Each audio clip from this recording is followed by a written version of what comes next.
How to upload a video on Pinterest.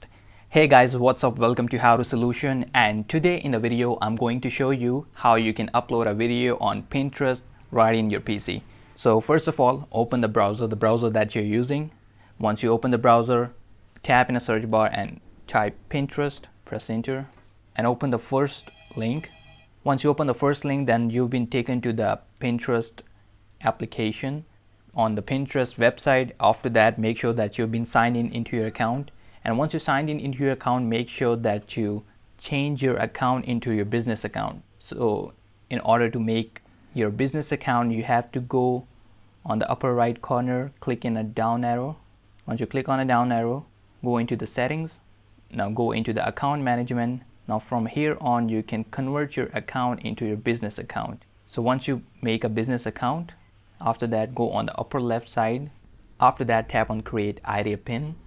Now create new. From here on, you can upload the videos on Pinterest right in your PC. So just like that, I just select the video, open it into the Pinterest.